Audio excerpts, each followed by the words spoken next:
Hello, everyone, and welcome to the second event of TPKCON, the GM Worldbuilding Q&A panel. I will be acting as your moderator, asking these glorious GMs some questions about how they approach world building and any of the worlds that they may have built. So, quick introductions in this fancy overlay order, starting with Tyrant. Oh, shit, me first. Hello, Tyrant. You can find me on Twitter at Dr. Tyrant. I am a player in mini games at TPK, and I DM one shots. I'm DMing a one shot on October 21st. Come check that out. It's going to be very interesting. Turk is in it, so come check that out. And then, yeah, Turk. Oh, am I next in this order? This strange order? Are we doing smiley face or Sarah's next, but it wouldn't be a panel without people going in different weird orders, so we're good. Oh hell yeah! All right, Tyrant threw up, and I'll slam dunk it down to Sarah after this. So I am Turk. I am on Twitter, Turk with an accent. I am also on a bunch of stuff at TPK. I also have a one shot coming up this Wednesday. Oh my god. I realized I need to take a lot more notes. But yeah, I'm just on here all the time, and if I'm not on here, I'm talking about or watching stuff on here. So with that, Sarah. Hello, I'm Sarah Franco. I DM the Bard's Refrain here on TPK. Our next session is October 10th, so get hyped. Yeah, I Twitch and Twitter, Sarah Franco. Spend a lot of time in the TPK Discord because it's a very fun place full of very fun people. So, yeah. Awesome. So, these, as you have just heard, are some GMs that we have at TPK. If you're new here, yeah, we do a bunch of D&D stuff, but also getting into some other stuff as well. Some Monster of the Week, City of Mist might be happening, and maybe something weird called Morkborg. But with GMing comes world building in at least some sort of fashion. I think all of us have had, even if we've never written it down or planned it out, we have worlds that we just create in our head. So, in keeping in awkward panel tradition, answering whoever wants to go first, do you have your own world you have created, and can you tell us a little bit about it?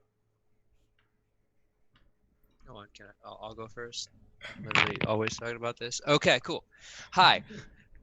I am one of those people who has a Google Doc perpetually open. When inspiration hits me, I throw notes in it like a madman. So as much as I like the Forgotten Realms for like its general adventuring vibes, it's so packed of stuff, so you just I don't know. I take whenever I look at it, I'm like, I could do something there maybe, but someone's already done something there. So I just at some point I think I just kind of gave up any hope of throwing together a story that someone wasn't able to stomp all over with actuallys and historical dates of a D&D universe. And I've just kind of committed to making my own world for D&D stuff ever since. The current world I'm working on doesn't have a name yet because that is the hardest part for me, at least. But I am trying to kind of balance out the homebrew with following as much of the system as possible. I don't know how in depth you want me to go about this, but just to touch on it lightly, I'm trying to, give every kind of little area of the map its own flavor, kind of trying to pull from a lot of different areas of history, not just the traditional Western folklore and history, not trying to, remake Tolkien, but, not at the same time, not going so far away from that as to make people feel alienated and strange, that they're able to basically trying to give the players easy access points wherever they want to go, but at the same time having it feel new and fresh in ways that feels satisfying to me as the person writing it and running it, and to the players as people who are interacting with it and experiencing it for the first time. I don't know. Yeah, no, I think a lot of what you said is very similar to how I feel and approach world building, if you will, particularly the Forgotten Realms and how it's like too full. For whatever reason, I feel like even though it's an imaginary game, I can't imagine new places in that space. And I don't want to be tied down to the already established lore of like 100% there's cities that are equivalent, but it doesn't fit what I want to do specifically. So I think being able to have that creative freedom to just say, no, this is a place and this is how it feels. And I think as far as I'm concerned, a world isn't anything without people in it. So a lot of my world building style is specifically around the people. What they do, how they interact, what are their jobs, how do they live, what happened here to make them this way, and I think sometimes world building can be very stressful. I know it stresses me out. The world that I have, it's funny that Turk mentioned names because it's not that cool, but at the Middle Lands, totally ripping off Tolkien. I don't give a crap, but yeah, it's the idea of making a world map stressed me out because I didn't feel like I had that high of a view yet. I was still finding these. I legitimately take joy in just starting. Okay, so I have this town, and then I have this town, and then I have this barony, and I have this, and like starting from the smaller pieces and going to the larger pieces, which feels backwards, but it is what makes sense in my head. So I think one of the biggest things with this is that it's going to be different for everybody. And that's why I'm so excited to be here and talking to you guys about it. Yeah, kind of building off of the smaller pieces and then larger pieces. That's kind of my biggest thing is so I actually the way I got into world building, obviously as a DM first, I was very interested in Faerun. My first campaign was based out of Faerun, and then after that, my players kind of encouraged me to go beyond because I don't know. I guess they were just interested to see what I could do. And so I've been building a world for probably the better part of 3 to 4 years now, called Toril. And I've come up with deities and history, and how that history affects the deities and vice versa, the empires and factions of the world, the geography, the borders, and how the different like trade alliances and politics affects those borders and the geography and blah blah blah blah.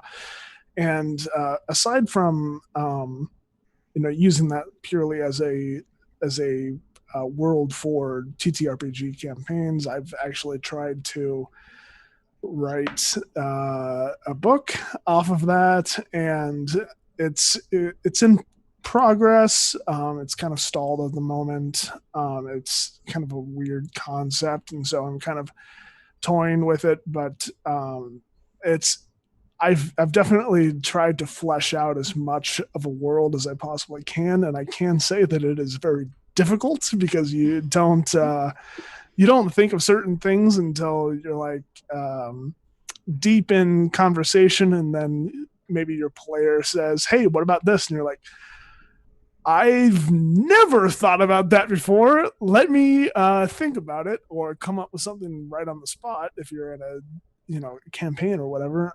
So it's definitely a very complex skill that you can have, world building, and it's I'm interested to see what the other panelists have to say about how they world build. So this is the moment where everyone finds out that Tyrant is the Arcadum of the group.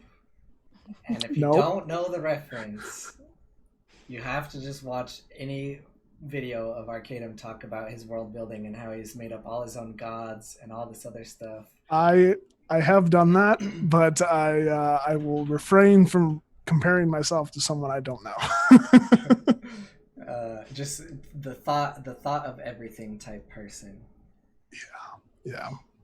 But so you guys have kind of talked about your worlds and touched on a little bit about issues you run into or things like that. Where do you even get started in world building? Do you start on paper? Do you just start wild ideas in your head? Where did you start? I think, and Turk kind of has made this point in the chat, so I won't belabor it, but I think it starts from like a point of inspiration, right?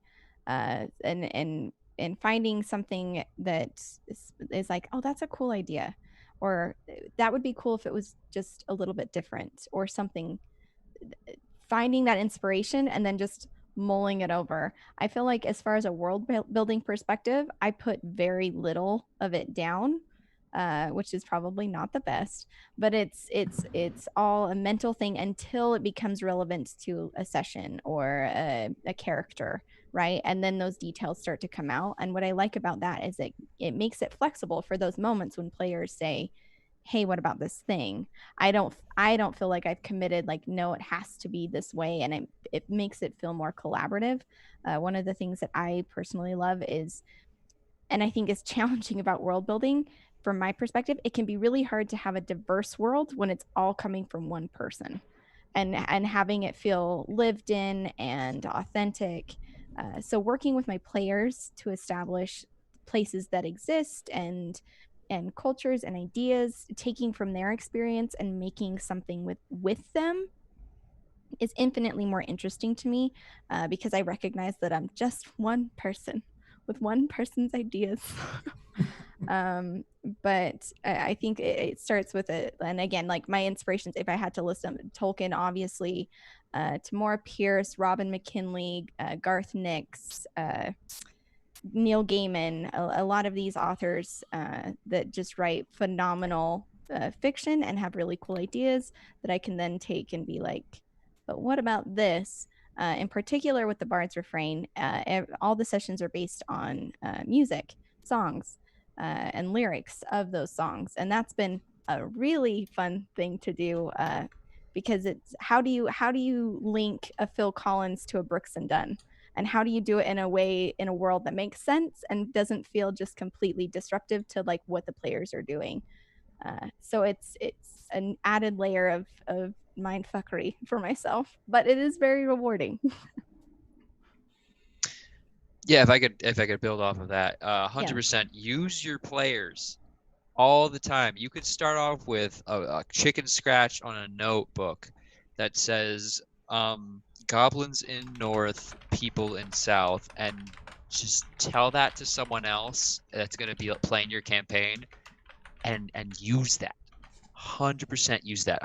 The first world I made was purely basically because I was angry at a school teacher because she didn't like my creation mythology that I came up with. So I was like, well, I'll show you. I'll make this really cool map and draw it down, and I'll come up with like a history for this world, and it'll be great. And I did that, but then I got to like the city points, basically like what's in each area, and I got to a point where I felt like I don't need to fill this in. I don't know no one's ever gonna go there. So basically, it was just not just so much to suggest you to come up, but rather go to somebody that you know is going to be invested in your world and be, as interested in it as you are, maybe even less. Sometimes that's fine as well. But someone wants to tell a story, and just use that, because they might just have an idea for one city, but if they're fine with you using it, use it.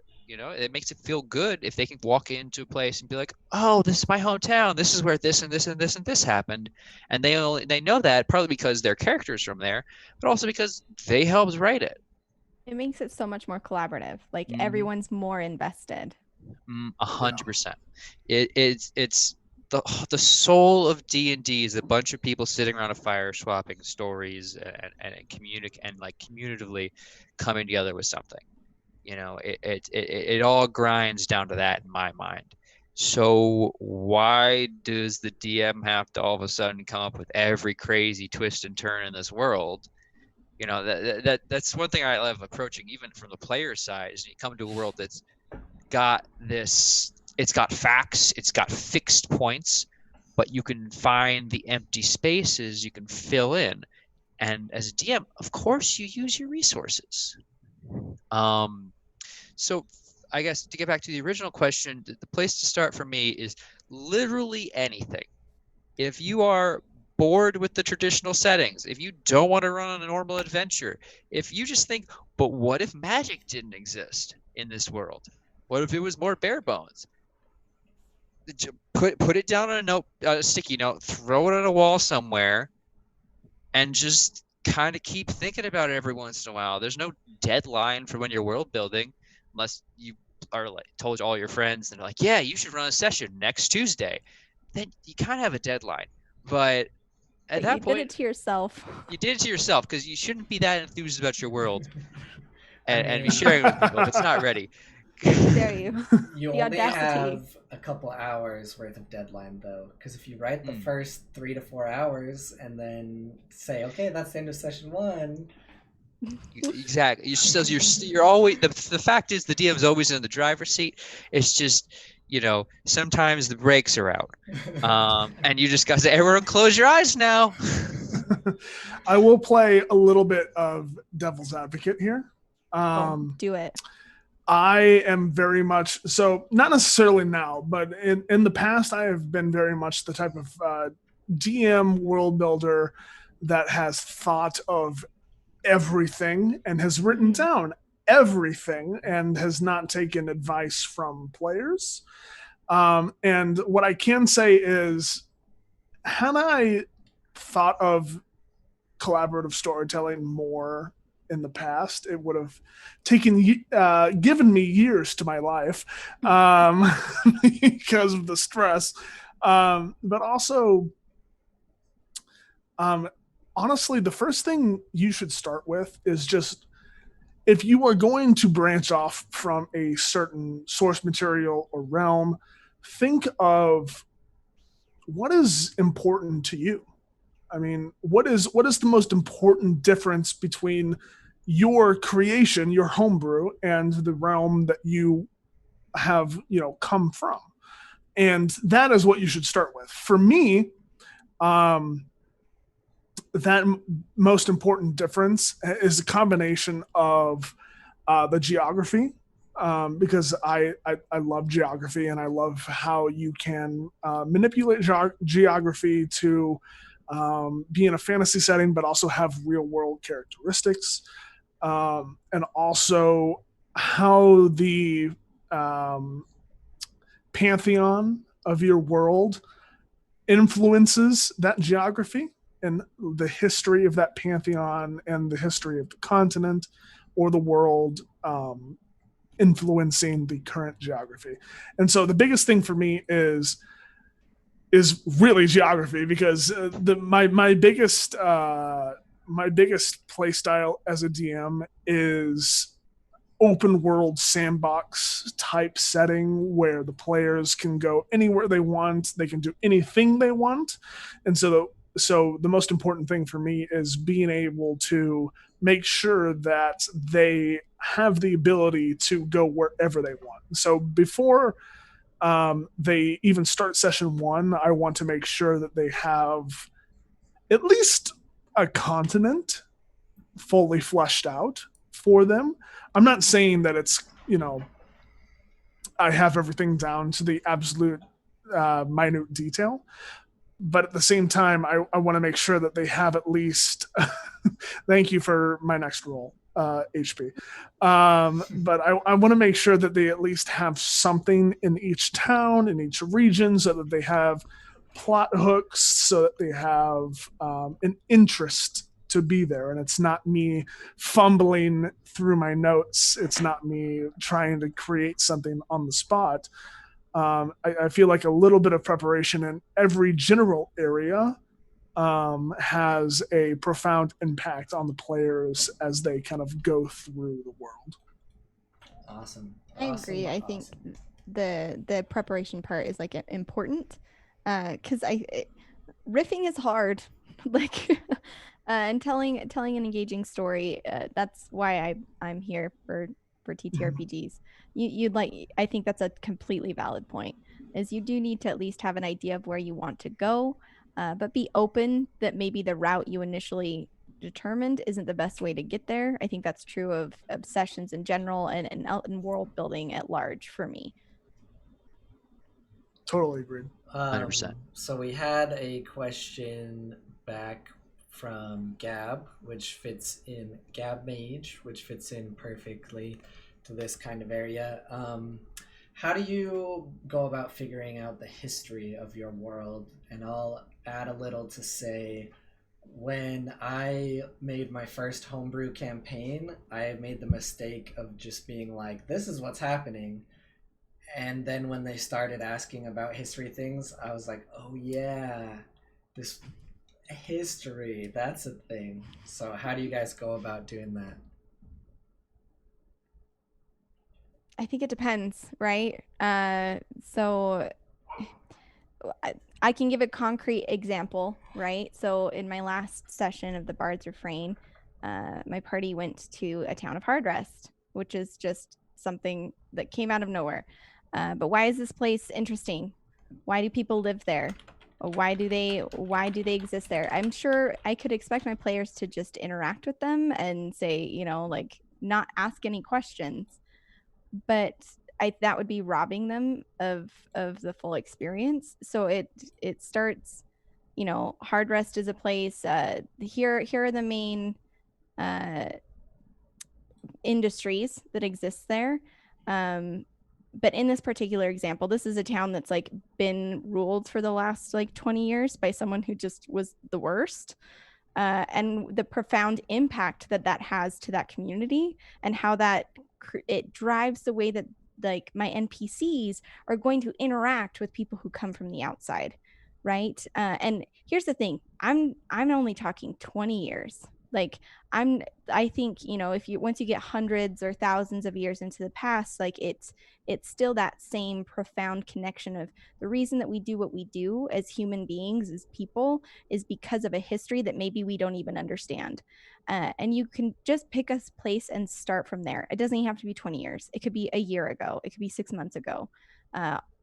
Just something to establish a sort of lived in vibe, right? Like to make it feel more real and more full. For Hardrest, again, like literally the name was inspiration, right? Enough. And like finding, okay, in Hardrest, like it's an out in the country, like difficult to live place. I actually had Hardrest before I had even picked the song that I wanted to do. And so it just starting there and building out what would it mean to live in a place like that. And again, history is a critical piece of that. But again, I'm an anxious person. It's very easy to get overwhelmed. So start where you feel comfortable. Like if you don't have to have like 1,000-year long, this is in the beginning, there was an atom. Like you don't, if that's what you want and that's where you feel comfortable, do it 100% here for it. But for me, that stress, the thought of that just makes me very anxious. So I'm, start where it makes sense to you, where you feel comfortable. And with time and practice, you can build out from there. I feel like I might be a halfway point between Sarah and Tyrant here, just in regards to preparation work. For me, being the classical history guy, I like having hard facts and dates to like play around with. And what I'm working on right now, that there's definitely a larger history to the world. I've kind of figured out where races start and how they perceive themselves. But I think my favorite thing is leaving even little mysteries for myself to figure out later on in the process. So, I have this question like, what is magic? I've gone through and just been like, yeah, well, around like this time, there was a bunch of magical schools of thought that came out, and no one really knows, and maybe I'll figure it out at a later date if my players are really interested in it, but well, maybe not, because again, a lot of what I do is based off of the players I have. If I know my players are going to be like walking into a town, what do I know of this location? I have a 37 on my history check. Then maybe I'll have to get a few spiels ready and a few fun facts about the region and its interpolitical connections. But again, that's what I like. It's kind of connected to Tyrant's question before. That like the political mischievous, interwebbing lies. That's all the shit that I love to write about and like have play into my games. But if I have players who are going to walk into a place and be like, oh yes, this, I tell them, oh, this is the port where the famous first expedition. Like, yeah, but where's the sword guy at? We're here to find the sword guy. Yes. Yes. He has a sword that we need, and we're gonna find him. I'm like, oh yes, the famous blacksmith of so it's. You guys aren't even taking notes when I talk, are you? then you make up the history as you want. Lie to them because you took notes that session and you noticed it's different than now. These people have a different perception of time. That 300 years is like 3 to them, so they're elves. You can't ask them to be like you. Okay, so for me, the history of the world is very much whatever you want. I like to put like little tidbits in and figure out the rest later, but I could 100% see, putting no work in when your players aren't really interested, and a ton of work in when your players are going to dig into that and sift through like gold miners in the California wastes. Yeah, which I think leads to Tyrant. He enjoys the act of world building, right? Like that's you enjoy, and that's monster. great. How dare you? I'll turn it over to you, but like that to me is like that's it, right? We appreciate your work, So, but my God. I will say in the past, and for the world that I have built, it has been very much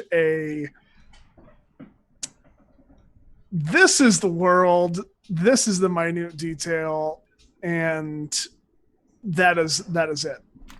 I have tried to think of every possible thing, and kind of circling back to the history portion of it. For me, the way I figure out history is I figure out the pantheon first. I always have tried to figure out what gods are in this realm, and through those gods and their interests, I develop political intrigue between them and see if there is a war between them, if there is harmonious concert.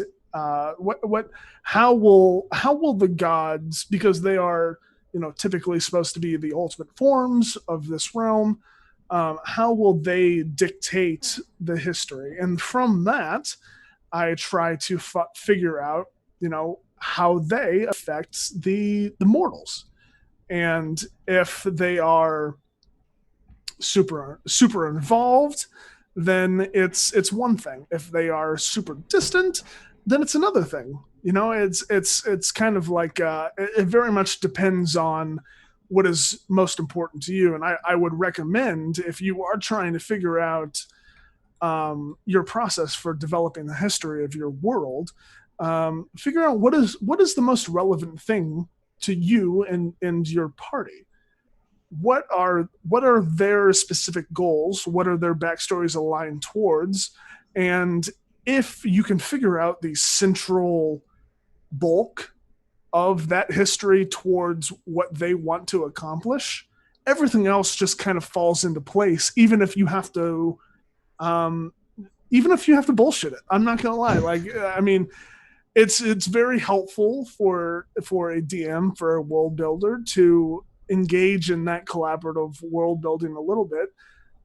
If you don't know the answer to a question and you have to think of something on the spot, keep a notes page open and type down your answer.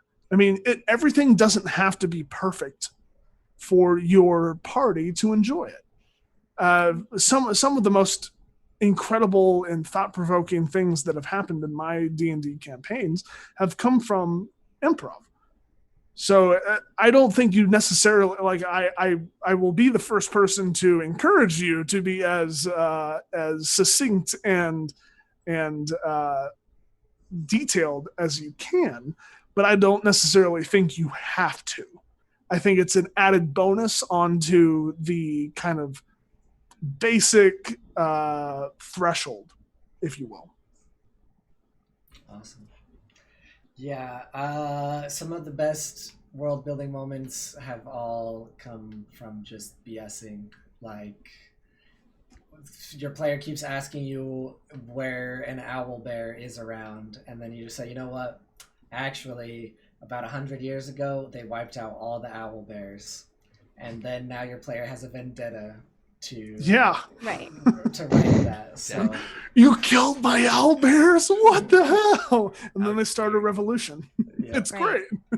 Eco-terrorists like Greenpeace. The next chat question coming from Callie 0324. Engage player or why did I just read my note verbatim? That was not what I should have done. It's okay. Sometimes Engage happens. player how? What, how to do. what is all of your guys' favorite way to engage players who have never met before? Ooh, this is very good. I can speak as like because most of the things that I've like run or played in, players did already know each other, at least somewhat. I think playing on TPK has opened this realm of like stranger interactions. I think for me, what it is give them a truth about the world that you're in up front before the session. Give them a truth about the world that they're in, and then give them time at the beginning of the session to interact with each other with that truth present. So for example, Bard's Refrain, the first session, they were in the city of Belport.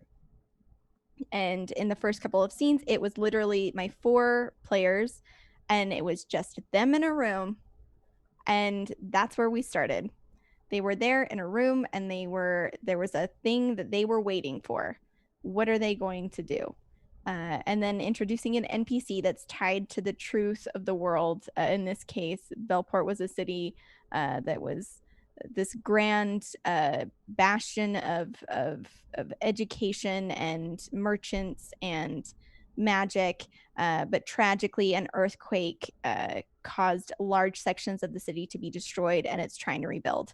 And these players are now interacting with an NPC who's been personally impacted by that reality, and they're in this place where they're about to go out into a community that's been personally impacted by that reality, but giving them time to interact with each other, because I think a big part of TTRPGs is trust, and that can be a very difficult thing to just have.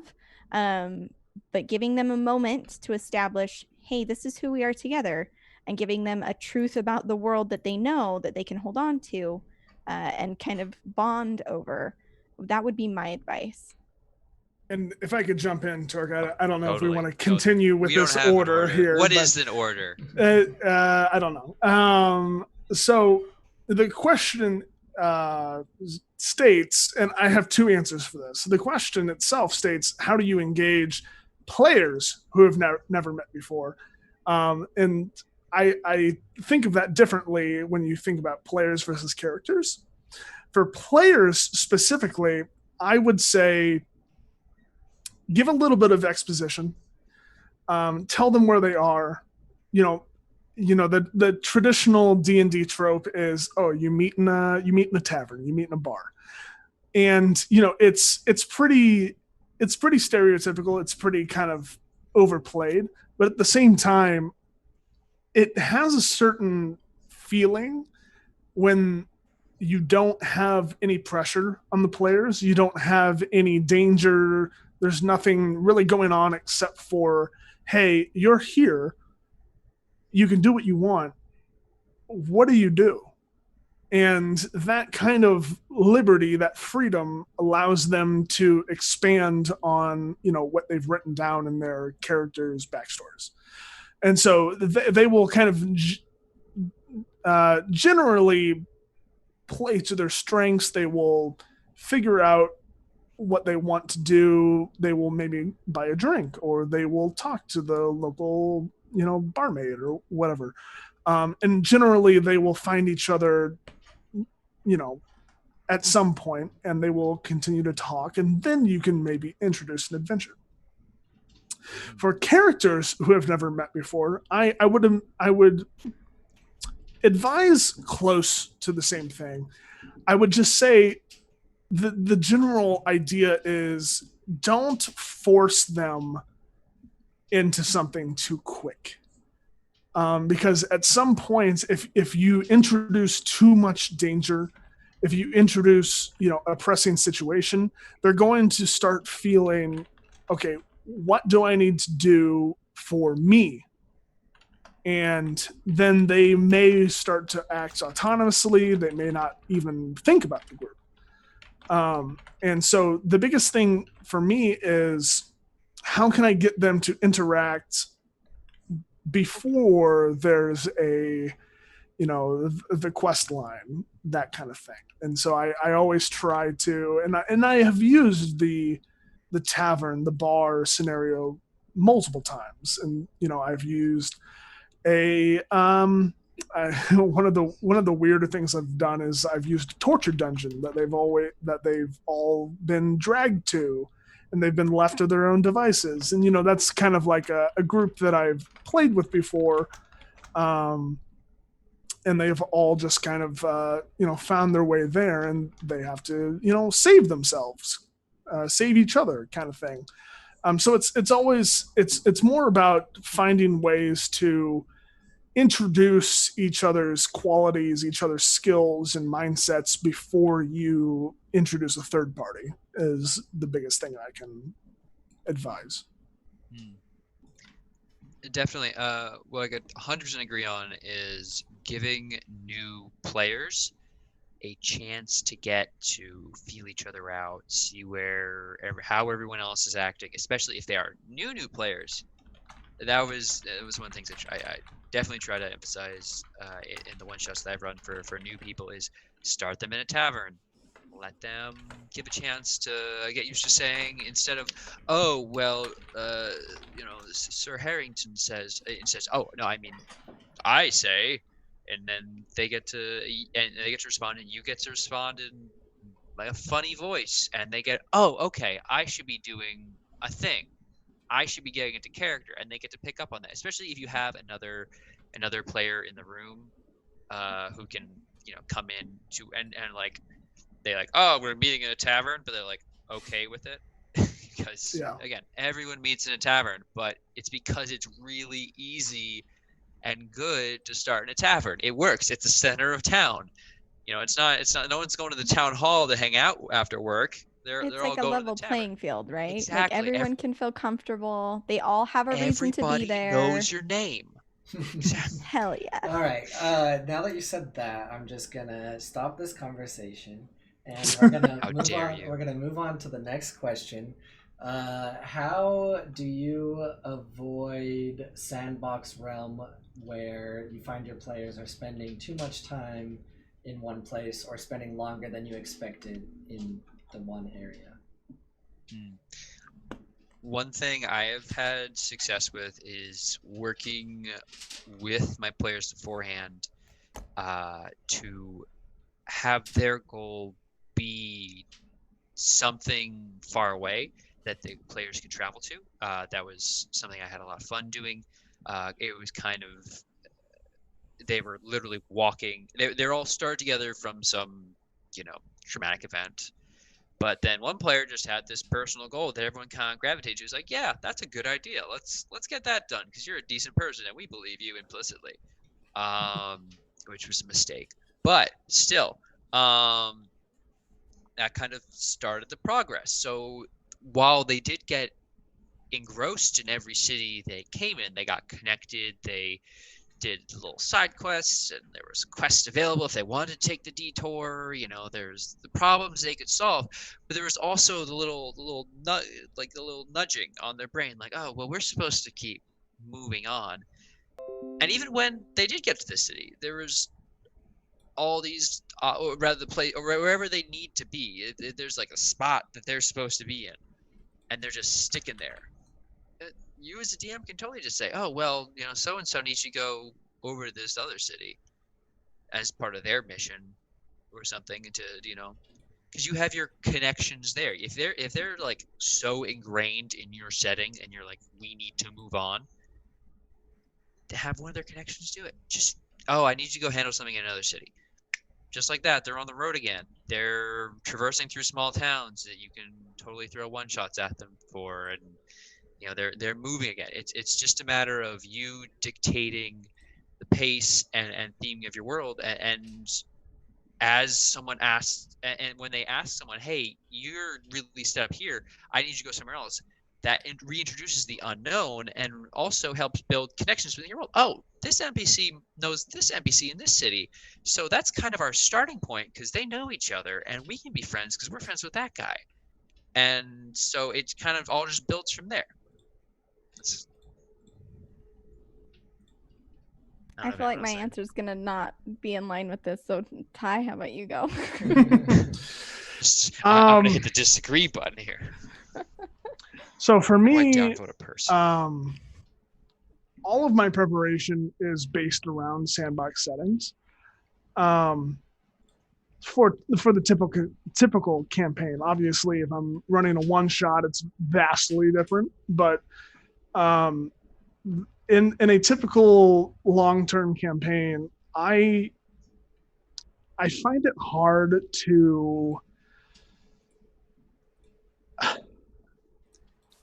hamper a group's curiosity for one specific location.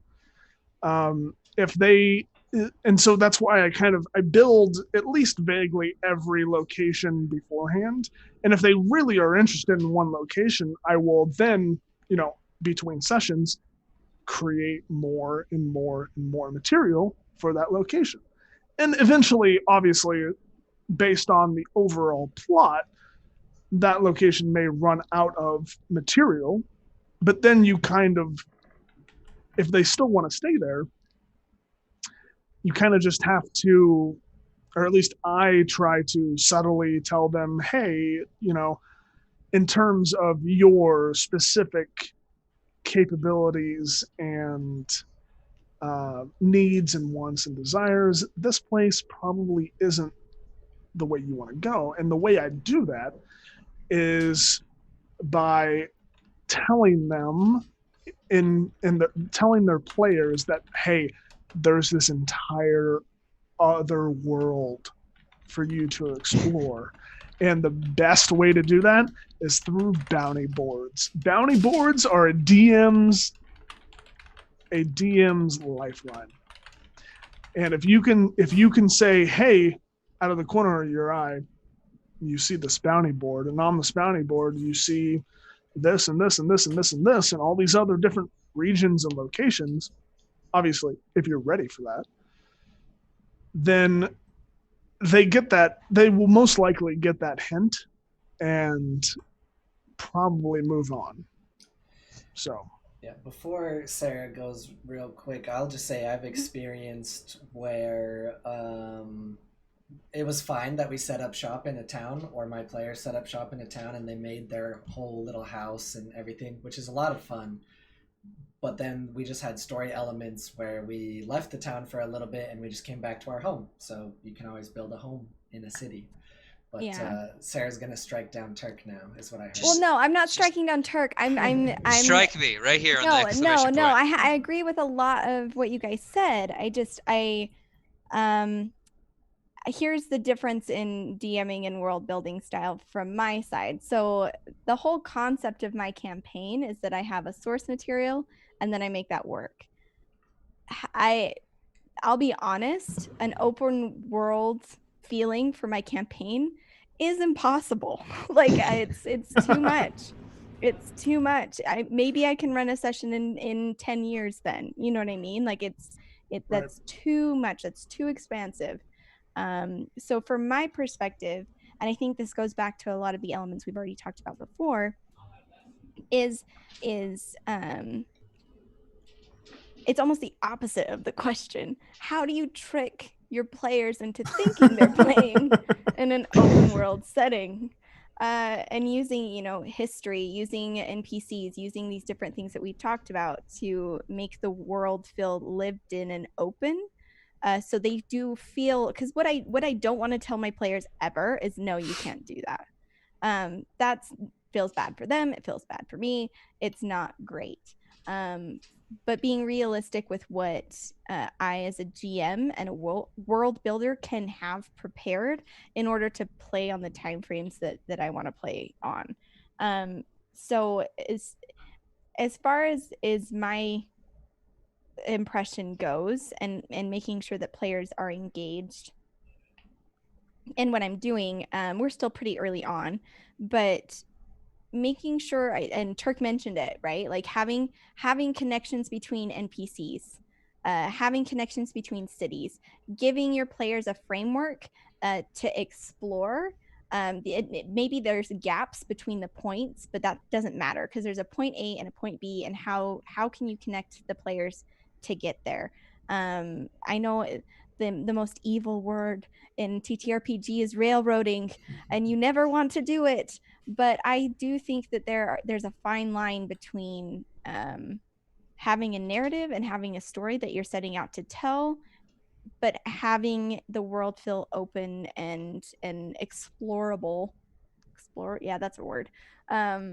Without sacrificing, just like making yourself go insane. You know what I mean? I think the bounty boards, absolutely huge advantage, because you can set up plugs and everything. But again, I am not a super duper open world GMer, I should say, because I think I prioritize. We're there to tell a story. That's what I'm doing, and so those two things can sometimes conflict. I will say, piggybacking off of Sarah, you don't ever want to give out too much information about the world at one point, because if you do and they decide to go to some very obscure location that you have absolutely nothing prepared for, that's going to be kind of a problem. The way that you can kind of get past that is, honestly, and it's a little harder when you're streaming TTRPGs, but if you're doing it in your own home campaign, just ask your players what they want to do, what they want to accomplish, where they want to go. And then once they have figured that out and have told you, you can prepare for that.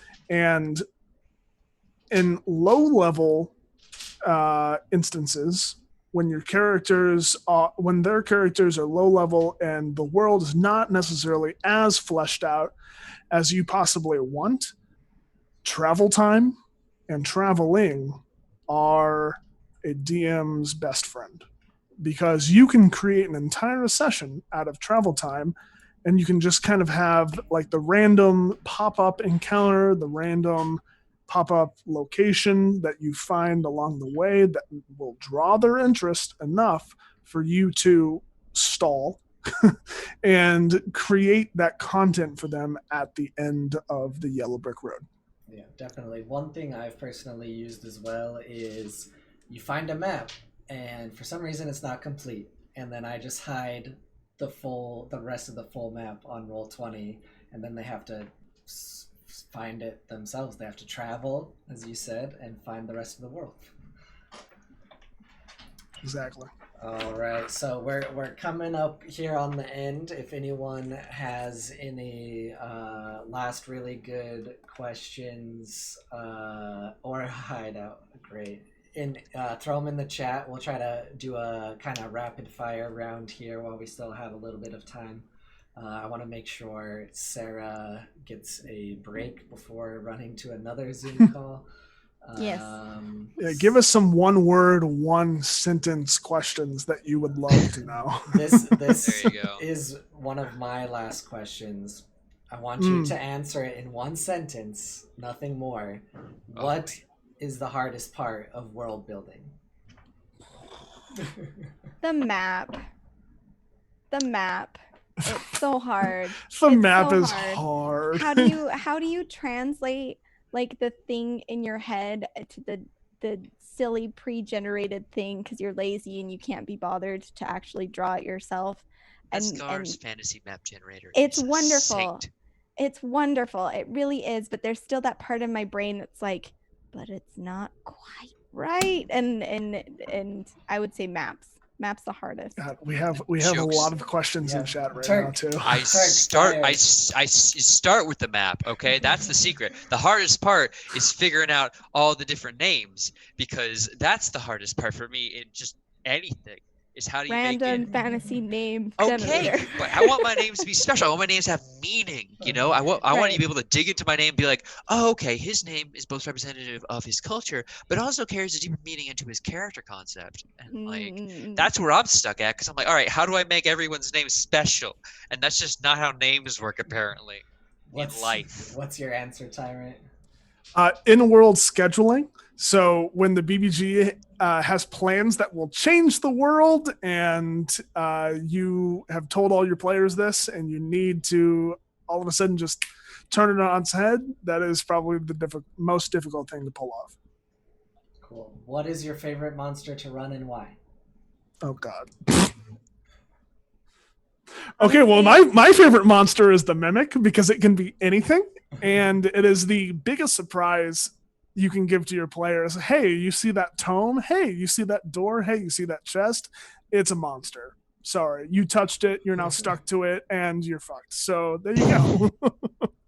This is basic, but goblins, because you can have so much personality with them, there's so much just by saying goblin, you've already established so many different things, and now you can subvert or play up to those expectations. And no matter what, it's going to be a blast. Building on a similar concept, it's got to be dragons, because no one gets into Dungeons and Dragons to fight, you know, not necessarily just to be like, oh yeah, my end goal is to kill a gelatinous cube. Like, as much as that's an iconic monster setting, no one's being like, ah yes, Dungeons and Dragons, the place where I only fight strange creatures that I can't properly pronounce, like an Octu or. I can say killing dragons is.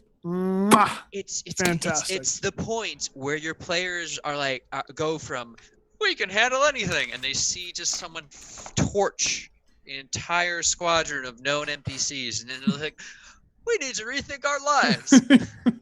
It's like, because especially with the level of dragon, like the level that dragons are like technically supposed to come in at, the players are connected. They want their special characters to live. So you introduce this threat, this thinking, actively plotting and malicious threat to their lives and the world they now care about, presumably.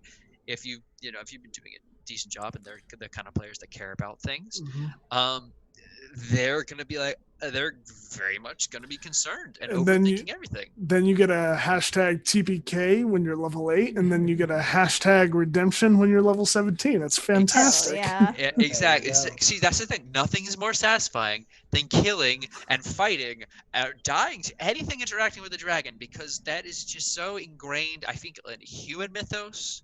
It's just it's just odd that whatever culture you look at, the big, scary, near God thing, but not quite God thing, just happens to be called the dragon. Yep. The worst thing a player could do. Not engage in the narrative. Yeah, be on their phone the whole time and be like, oh, yeah, when are we doing combat? I only care about fighting, and I just want to use this overpowered build that I read about on Reddit, and it's like 3 levels of one class and 4 levels of another, and I didn't think about how those classes interact with my character at all. It's just like, it works. So your bad guy goes dead, you get no cinematic moment, and also I'm going to tune out all your roleplay opportunities. Bye. Cancel last minute or not show up. Cancel last minute screws up the entire thing. Not showing up, I will tell you, if you don't show up to my D&D campaigns, I will control your character, and your character will be treated like you are here and will probably not end well. So you guys answered as in, I guess this is the player character distinction. What is the worst thing a character could do in your world? Oh God. Okay. I think general terrible crimes against humanity stuff, but also, I guess in the old world, it would kind of be like disrespect the Southern Emperor because he's kind of like the badass of the humanity people. So everyone's gonna be like, "Hey, wait a sec, we're fighting against, but that guy's an asshole." But oh, good point, Luca. Yeah, kill a dog in general. Yeah, Hey, I feel personally attacked. Yeah, Luca runs Curse of Strahd. Isn't that like a main point in Curse of Strahd where dogs are just, I don't know. Killing fair. defenseless things is always a no-no. Like that. Yes. Like you will always, if you're in my campaign and you choose to just kill a cat or a dog or an old man or a baby, A like flump. or well, that they're not defenseless, but if you choose to kill something like that, you're going to get an alignment switch immediately. Yeah. My biggest thing is no. I think that's probably it. I think the biggest thing is like acting outside your character's purview. For like, I don't know, whatever reason the player may want to achieve some goal or whatever, but if it doesn't align with the party's goals or your specific character's goals, like, why are you doing this? You're just doing this to be cool, I guess. I don't Disruptive. know. It's being a disruptive character, being a character that doesn't care about the rest of the party is always a no.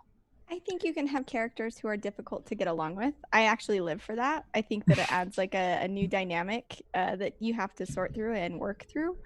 I think from my perspective, the worst thing that a character could do, and in the concept of world building that would literally break the world, is to go somewhere that they're not supposed to go. Like that's it. Like I try to keep it pretty open, but if they go someplace that they're just not supposed to go yet, everything kind of like crumples. I think that's the difference between a Tyrant game and a Sarah game. To be fair, I kind of agree with you. I had my home group. I DM'd a Curse of Strahd campaign, and right off the bat, they were level 3. They went through the town of Barovia, and instead, let's go. Yeah, instead of doing the normal thing and going and visiting like the central town, Vallaki, or visiting the abbey, they decided to go straight to the castle. And instead, when they got to the castle, they looked over the side of the cliff and saw that there was a window, and they rappelled down into the catacombs. I don't know how, as a DM, you can really get past that, and I'm sorry for everyone that I'm ruining that moment for, especially the other panelists here. But that is the worst thing when you're like, they will never do this. Oh, they did it. How the hell am I going to get past this? Okay, I'm good. We're good. Oh, are you sure though? I'm sure that story was great. All right, we're 2 minutes over here, which is perfect to do any outros or last words, whatever you guys want to say or get across. This one will go in order to be a little better. So starting with Tyrant, any last words or plugs you got for us? Last words. Thank you for watching. Be sure to tune in for all of the rest of the TPKCon content. I will be in 2 panels tomorrow, a character building panel and a kind of history and present and future of TPK panel after that. Be sure to check out our schedule for stuff that we have in the future. We have a 2-week Halloween special kind of thing coming up. So if you are interested in the spooky like I am, definitely tune into that and just keep watching. We love you guys, and we'll keep producing fine, amazing material for you. Awesome. I'm Osarix Franco. You can find me on Twitch, Twitter, and then the TPK Discord.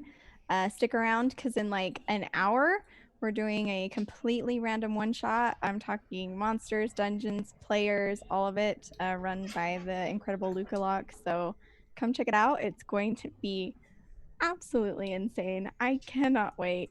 And then any final thoughts that I have, like around the conversation that we've had, is that uh, do what's right for you as a creator. Uh, Make sure if you're enjoying yourself, great.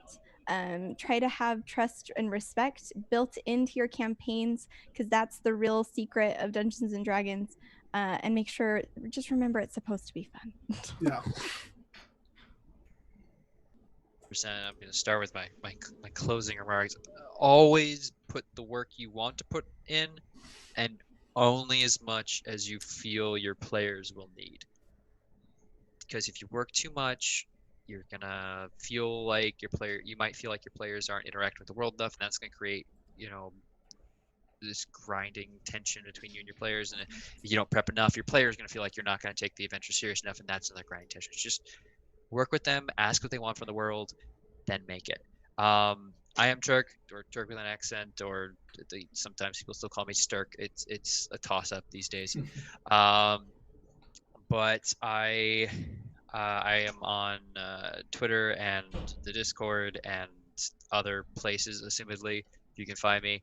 I will be DMing a session this Wednesday, the last Fire of Gilton, kind of like a pre-spooky session. It's gonna be very fun. Tyrant will be there. He is gonna do something special, I am told. Very excited. Still need to write notes for that. Then on the 7th, I was reminded recently I also have a one shot.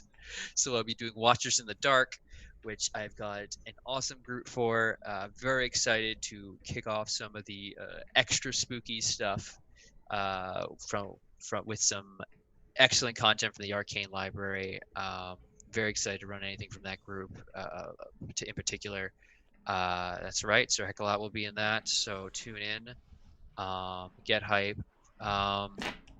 The return and then beyond, of Sir Heck. Yeah, exactly. And then beyond that, tune into Harper's Bards of Rain, the Monster Mash. Very excited for that now. Picked my monster. Very excited. Got something real sinister in the works. But yeah, thank you all so much for listening. You all are amazing. I love your faces. All right, great. Thank you, everyone, for watching. Thank you, my GMs, for answering questions. People tend to like these conversations. The impromptu one we did a bit back went really well. And we need to get Luca and JK on one of them and some other people. Yes. 110%. If you pull up the official schedule for TPKCON, the All Bard one shot has been canceled, so we are actually replacing that with as Tyrant mentioned, a panel of sorts. It'll be a half an hour cut off the front and a half an hour off the back, if describing it that way makes sense. Just be around tomorrow, you'll figure it out. But we're going to talk about kind of the history of TPK, how we got started, and then what we see in the future. But as well as it'll be like a nebulous like question and answer thing. So if you ever actually want to ask questions about how we do what we do, that's also a good place to do it. I've had a lot of people message me like, how do you do this? How do you do that? And I've sat with people and talked to them for over an hour explaining everything that we do. So if you have any interests, that's a good place to find us tomorrow. Other than that, thank you guys, and we'll be back here in about 55 minutes or less for the random one shot. Woo woo! So excited. All right, bye everybody. Bye.